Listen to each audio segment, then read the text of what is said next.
Hello students, मागच्या लेक्चरला आपण काय बघितलेलं आहे की मोलेक्युलर थेरी आणि त्याचे काही important points, for example intermolecular force, range of molecular force, sphere of influence, surface film आणि फ्री सरफेस ऑफ लिक्विड असे काही पॉईंट्स जे मोलेक्युलर थेरीसाठी इम्पॉर्टंट आहेत ते स्टडी केलेले आहेत. आता आपली जी एक interesting property of liquid which is surface tension, हे आपण मोलेक्युलर थिअरीचा उपयोग करून स्टडी करणार आहे. Okay, so our new point is surface tension on the basis of molecular theory. आता सरफेस टेन्शन समजून घेण्यासाठी आपण इथे एक डायग्राम ड्रॉ केलेली आहे. इथे एक कंटेनर घेतलेला आहे. या कंटेनरमध्ये एक्स वाय या सरफेसपर्यंत काय केलेलं आहे की लिक्विड याच्यामध्ये कंटेनरमध्ये भरलेलं आहे आणि आपण 3 मोलिक्युल्स इथं कन्सिडर केलेले आहेत, ए, बी आणि C. Okay, consider 3 molecules A, B and C such that molecule A is deep inside the liquid. A हा जो मोलिक्यूल आहे, आता मोलिक्यूल कुठला घेणार आपण? सेंटरचा. ओके, हा स्पिअर ऑफ इन्फ्लुएन्स ड्रॉ केलेला आहे.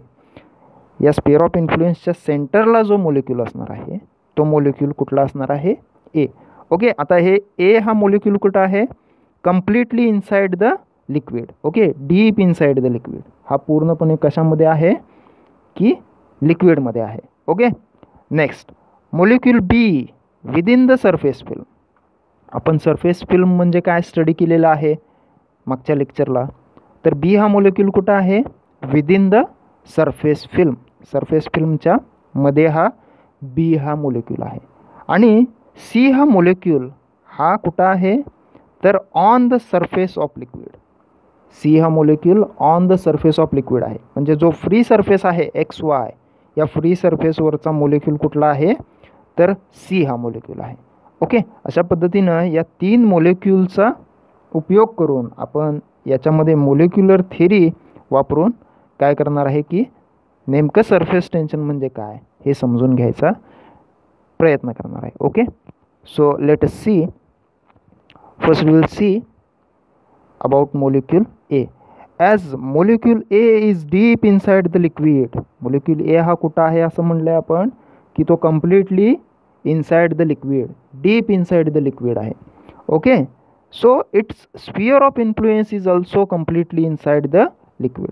मग हा मोलिक्यूल जर डीप इनसाइड लिक्विड असेल तर त्याचा स्फिअर ऑफ इन्फ्लुएन्स हा सुद्धा काय असणार आहे?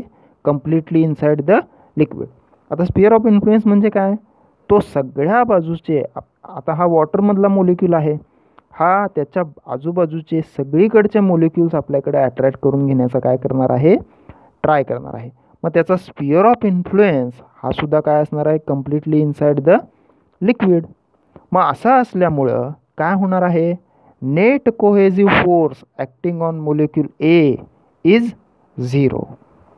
बघा काय होणार आहे, हा मोलिक्यूल जसा इतर मोलिक्यूल्सना अट्रॅक्ट करून घ्यायला लागला आहे त्याच पद्धतीनं इतर मोलिक्यूलसुद्धा त्याला अट्रॅक्ट करून घ्यायचा ट्राय करत असणार आहेत. मग समजा त्याच्या मॅक्झिमम रेंजवरचा इथला मोलिक्यूल त्याला या बाजूला अट्रॅक्ट करून घेत आहे, राईट साईडला. त्याच पद्धतीनं त्याच्या अपोजिट असलेला मोलिक्यूल त्याला लेफ्ट साईडला पुल करून घेत आहे. अपवर्ड डिरेक्शनचा मोलिक्यूल त्याला वरती काय करतोय? पुल करतोय. डाऊनवर्ड डिरेक्शनचा मोलिक्यूल त्याला डाऊनवर्ड डिरेक्शनला पुल करतोय. मग अशा पद्धतीनं हे जे हा जो कोहेजिव्ह फोर्स तिथं जनरेट होणार आहे हा काय असणार आहे? 0. कारण हे फोर्सेस इक्वल अँड अपोजिट असल्यामुळं ते एकमेकांना काय करणार आहेत? कॅन्सल करणार आहेत. त्यामुळे ए या मोलिक्यूलवर ॲक्ट होणारा नेट कोहेजिव्ह फोर्स हा काय असेल? 0. आणि ॲडेझिव्ह फोर्सचा इथं काही प्रश्न येत नाही कारण हा कम्प्लिटली इनसाइड द लिक्विड आहे. इतर कुठल्या सबस्टन्सच्या कॉन्टॅक्टमध्ये हा आलेला आहे का? नाही. त्यामुळे इथं ॲडेझिव्ह फोर्सचा काही प्रश्न येत नाही. इथं फक्त कुठला फोर्स ॲक्ट होत असणार आहे? Cohesive force, and which is 0. Okay, आता दुसरं बघूया. Molecule B lies within the surface layer and below the free surface. आता हा मोलिक्यूल बी आपण जो कन्सिडर केलेला आहे, हा बी हा मोलिक्यूल कुठं आहे तर विदिन द सरफेस फिल्म, हा फ्री सरफेसच्या थोडासा खाली आहे आणि तो विदिन द सरफेस फिल्म आहे. ओके, मग इथं याचा जो स्पिअर ऑफ इन्फ्लुएन्स आपण कन्सिडर करणार आहे, तो स्पिअर ऑफ इन्फ्लुएन्स हा मोस्टली कुठं असणार आहे तर लिक्विडमध्ये, आणि त्याचा थोडासा पार्ट हा कुठं असणार आहे एअरमध्ये. ओके, इथं सांगितलेलं आहे a larger part of its sphere of influence is inside the liquid and smaller part is in the air. Okay, मग आता इथं काय कुठले कुठले फोर्स ॲक्ट होतील बघा. हा मोलिक्यूल काही प्रमाणात एअर मोलिक्युल्सच्या सुद्धा कॉन्टॅक्टमध्ये आहे आणि लिक्विड मोलिक्युल्सच्या सुद्धा कॉन्टॅक्टमध्ये आहे. ओके, मग इथं adhesive force acting on molecule B due to air molecules above it and within sphere of influence is weak and it point upwards. Okay, इथं बघा हां काय म्हणलेलं आहे. आता आपण हा स्पिअर ऑफ इन्फ्लुएन्स ड्रॉ केलेला आहे, म्हणजे इथले एअर मोलिक्युल्स या बी या मोलिक्यूलला काय करत असणार आहेत, आपल्याकडं अट्रॅक्ट करून घेत असणार आहे. मग तो फोर्स ऑफ अट्रॅक्शन कुठं असणार आहे, डायरेक्टेड अपवर्ड्स. पण काय होतं बघा की याचा लार्जर पार्ट कुठं आहे की लिक्विडमध्ये आहे. आपण वॉटर म्हणूया किंवा कुठलंही लिक्विड म्हणूया. मग इथं हा जो ॲडेसिव्ह फोर्स असणार आहे ड्यू टू एअर मोलिक्युल्स हा खूप वीक असणार आहे. का, कारण इथले जे वॉटर मोलिक्युल्स आहेत यांची संख्या आणि एअर मोलिक्युल्सची संख्या यांचं जर कंपॅरिझन केलं तर ते काय असणार आहे की वॉटर मोलिक्युल्स डेफिनेटली जास्त असणार आहेत एअर मोलिक्युल्सपेक्षा, कारण हा एरिया काय आहे खूप कमी with compare to water. Okay, किंवा लिक्विड. त्यामुळं इथं जो कोहेजिव्ह फोर्स या मोलिक्युलवर ॲक्ट होणार आहे तो कोहेजिव्ह फोर्सच काय असणार आहे खूप जास्त. आता हा कोहेजिव्ह फोर्स कसा असणार आहे बघा. हां, as a result the molecule B gets attracted inside the liquid. इथं काय होतं, हा ॲडेसिव्ह फोर्स त्याला अपवर्ड डिरेक्शनला पुल करत असतो, परंतु हे वॉटर मोलिक्युल्स जे डाऊनवर्ड डिरेक्शनला त्याला पुल करून घ्यायला लागलेत, ओढा लागलेत, ते जास्त असल्यामुळं याच्यावर जो कोहेजिव्ह फोर्स ॲक्ट होणार आहे तो कुठल्या डायरेक्शनला असेल तर डाऊनवर्ड डिरेक्शनला. ओके, म्हणजे हा मोलिक्यूल कुठं अट्रॅक्ट होईल, पाण्यामध्ये आतल्या बाजूला. ओके, त्याच पद्धतीनं आता आपल्याला कुठला मोलिक्यूल स्टडी करायचा आहे, सी हा मोलिक्यूल. हा बी हा मोलिक्यूल कुठं अट्रॅक्ट होईल, डाऊनवर्ड डिरेक्शनला, कारण कोहेजिव्ह फोर्स हा डाऊनवर्ड डिरेक्शनला जास्त असणार आहे, अपवर्ड डिरेक्शनला असेल का नाही. ओके, आता त्याच पद्धतीनं number 3, molecule C lies exactly on the free surface of liquid. आता हा सी हा मोलिक्यूल कुठं आहे, हा XY या फ्री सरफेसवर आहे. ओके, म्हणजे काय होईल बघा, इथं half part of this sphere of influence is in the air and half part of the sphere of influence is inside the liquid. मग इथं आता काय होईल, निम्मा पार्ट काय आहे, निम्मा पार्ट त्या स्पिअर ऑफ इन्फ्लुएन्सचा एअरमध्ये आहे, निम्मा पार्ट लिक्विडमध्ये आहे. मग काय होईल, तो मोलिक्यूल तिथंच राहील, एअरमध्ये जाईल की खाली लिक्विडमध्ये अट्रॅक्ट होईल. मग याचं एक्सप्लेनेशन आपल्याला आता बघायचं आहे. Okay, so the number of air molecules within the sphere of influence of molecule C above free surface of liquid is much less than the number of liquid molecules within sphere of influence lies within the liquid. इथं काय सांगितलेलं आहे बघा, आपण असं बघितलेलं आहे की या मोलिक्यूलचा half part of sphere of influence हा एअरमध्ये आहे आणि हाफ पार्ट हा विदिन द लिक्विड आहे. मग काय होईल, हे एअर मोलिक्यूलसुद्धा त्याला अट्रॅक्ट करून घ्यायचा प्रयत्न करतील, लिक्विड मोलिक्यूलसुद्धा त्याला अट्रॅक्ट करून घ्यायचा प्रयत्न करतील. मग फर्स्ट आपण बघूया, आपल्याला असं माहिती आहे की एअरची डेन्सिटी ही वॉटर किंवा लिक्विडच्या डेन्सिटीपेक्षा कमी असते. डेन्सिटी म्हणजे काय, आपण असं समजूया की number of molecules per unit volume. Okay, म्हणजे डेन्सिटी. मग आता या एवढ्याच हाफ पार्टमध्ये असणारे एअरचे मोलिक्युल्स जास्त असतील की लिक्विडचे? आपल्याला इझिली सांगता येईल की एअरची डेन्सिटी कमी असल्यामुळं या हाफ पार्टमध्ये असलेले एअर मोलिक्युल्स हे लिक्विड मोलिक्युलच्या तुलनेत खूप कमी असणार आहेत. मग त्याच्यामुळं हा अपवर्ड फोर्स ऑफ अट्रॅक्शन किंवा आपण त्याला ॲडेझिव्ह फोर्स म्हणतो, हा काय असणार आहे? वीक असणार आहे compare to cohesive force due to water molecules in lower half part of this sphere of influence. या मोलिक्युलच्या खालच्या पार्टमध्ये जे वॉटर मोलिक्युल्स असणार आहेत ते या मोलिक्युलवर कोहेझिव्ह फोर्स ॲक्ट करत असतील. तो फोर्स हा या ॲडेझिव्ह फोर्सपेक्षा ऑब्वियसली काय असणार आहे? स्ट्रॉंग असणार आहे. मग हा लोअर पार्टमधला जो फोर्स आहे तो या मोलिक्युलला पुन्हा कुठल्या डायरेक्शनला ओढून घेईल? तर डाऊनवर्ड डिरेक्शनला. ओके, वॉटरमध्ये किंवा लिक्विडमध्ये तो काय करत जाईल? त्या मोलिक्युलला अट्रॅक्ट करत जाईल. मग as a result molecule C also gets attracted inside the liquid. हा जो मोलिक्यूल सी आहे हा मोलिक्यूलसुद्धा कुठं अट्रॅक्ट होईल? Inside the liquid.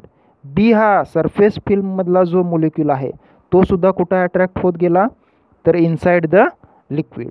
मग आता पुढं काय होतं बघा, the molecules in the surface film are pulled inside the liquid.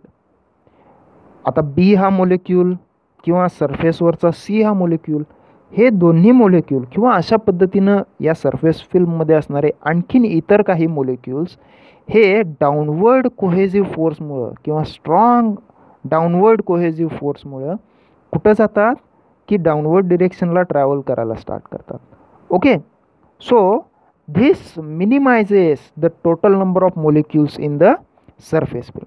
आता हे अशा पद्धतीनं जर मोलिक्युल्स या सरफेस फिल्ममधून डाऊनवर्ड डिरेक्शनला जायला लागले तर या सरफेस फिल्ममधल्या मोलिक्युल्सची संख्या काय व्हायला लागते? कमी व्हायला लागते. ओके, मग तो सरफेस किंवा ती सरफेस फिल्म स्टेबल राहील का? तर नाही राहणार.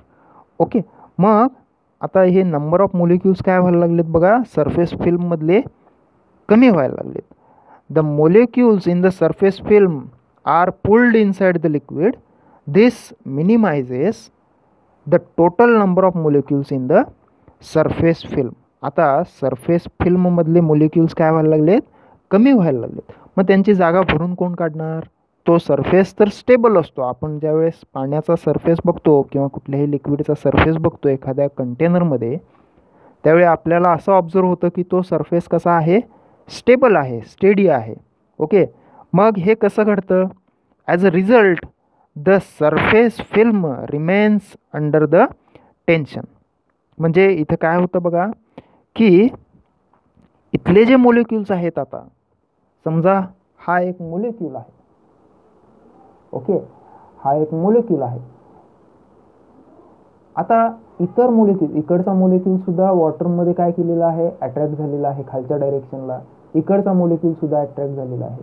मग तो सरफेस जर स्टेबल ठेवायचा असेल तर या मोलिक्यूलवर सगळ्या डिरेक्शननी काय होणार आहे? ताण येणार आहे. स्ट्रेचिंग फोर्स त्याच्यावर ॲक्ट होत असणार आहे. ओके, मग त्याच्यामुळं या सरफेसवर जो काही ताण येतो तो ताण हाच काय, याच्यामुळं काय होतं बघा, the surface film of liquid behaves like stretched elastic membrane. म्हणजे एखादं कापड किंवा इलॅस्टिक जे काही स्ट्रेच करून पकडल्यासारखं ते वॉटर सरफेस ॲक्ट करत असतं. द सरफेस ऑफ वॉटर किंवा surface film of liquid behaves like stretched membrane, like stretched elastic membrane. So due to this the tension is known as surface tension. आता हे tension या सरफेसवरच फक्त तयार होतं की ते लिक्विडमध्ये सुद्धा तयार झालेलं आहे, आतल्या बाजूला नाही. फक्त काय होतं की सरफेस फिल्ममधले मोलिक्युल्स कमी व्हायला लागलेत आणि या कमी झालेल्या मोलेक्युल्सची जागा भरून काढण्यासाठी त्यांच्या आजूबाजूला असणारे जे मोलेक्युल्स आहेत त्या मोलेक्युल्सवर ताण यायला चालू होतो आणि त्या ताणामुळं हे जे वरची सरफेस फिल्म आहे किंवा पाण्याचा किंवा लिक्विडचा वरचा सरफेस जो आहे हा काय होतो की एखाद्या स्ट्रेच्ड मेम्ब्रेनसारखं काम करतो आणि त्याच स्ट्रेच्ड मेम्ब्रेनला किंवा त्याच टेन्शनला सरफेस टेन्शन असं म्हटलं जातं. ओके, हे जे टेन्शन आहे हे फक्त अप्पर सरफेसवरच ॲक्ट होत असतं. इथं खाली जे मोलेक्युल्स आहेत यांच्यावर ॲक्ट होणारा नेट कोहेसिव्ह फोर्स 0 असतो. त्याच्यामुळे इथं काही टेन्शन आतल्या बाजूला येत नाही. फक्त ते कुठं असतं की सरफेस फिल्म किंवा सरफेसवर, फ्री सरफेसवर. Okay, so that tension is nothing but surface tension. मग आता स्ट्रेच मेम्ब्रेन म्हणजे बघा, तुम्हाला जर ऑब्झर्व करायचं असेल तर एखादी बेडशीट किंवा चादर जर चारी बाजूने तुम्ही स्ट्रेच करून पकडला तर जो काही तणाव त्या चादरीवर तयार होईल त्या पद्धतीचं सरफेस आपल्याला कुठं बघायला मिळेल तर त्या वॉटरच्या किंवा लिक्विडच्या सरफेसवर बघायला मिळेल. ओके, आता हे स्ट्रेस्ड कंडिशनमध्ये असल्यामुळं म्हणजे स्ट्रेच मेम्ब्रेनसारखं ॲक्ट होत असल्यामुळं त्याच्यावरून छोटे छोटे किडे, मुंग्या किंवा वॉटर स्पायडर्स हे काय करत असतात, इझिली त्या स्ट्रेच्ड मेम्ब्रेनवरून किंवा वॉटर सरफेसवरून ट्रॅव्हल करत असतात. ओके, परंतु समजा त्याच्यावर काही आपण मोठी एखादी वस्तू ठेवली, सपोज एखादा नेल, मोळा वगैरे त्या सरफेसवर ठेवायचा आपण प्रयत्न केला तर तो मात्र त्या सरफेसवर काय होत नाही की राहत नाही. का? कारण त्या सरफेसवर जो काही ताण आहे तो ताण तेवढ्या मोठ्या वस्तूला त्या सरफेसवर काय करू शकत नाही, स्टेबल ठेवू शकत नाही. ओके, परंतु जे छोटे छोटे कीटक असतात किंवा मुंग्या असतात त्यांचं वेट हे खूप कमी असल्यामुळं किंवा त्यांचे जे पाय असतात ते खूप टायनी असल्यामुळं ते काय करू शकतात की इझिली त्या स्ट्रेच्ड मेम्ब्रेनवरून चालत जाऊ शकतात. ओके, अशा पद्धतीनं आपण surface tension on the basis of molecular theory हे या लेक्चरला काय केलेलं आहे, स्टडी केलेलं आहे. आता नेक्स्ट लेक्चरला आपल्याला या सरफेस टेन्शनची एक्झॅक्ट डेफिनेशन आणि सरफेस टेन्शन आणि सरफेस एनर्जी यांच्यामधलं रिलेशन काय आहे ते स्टडी करायचं आहे. Okay, let's stop here.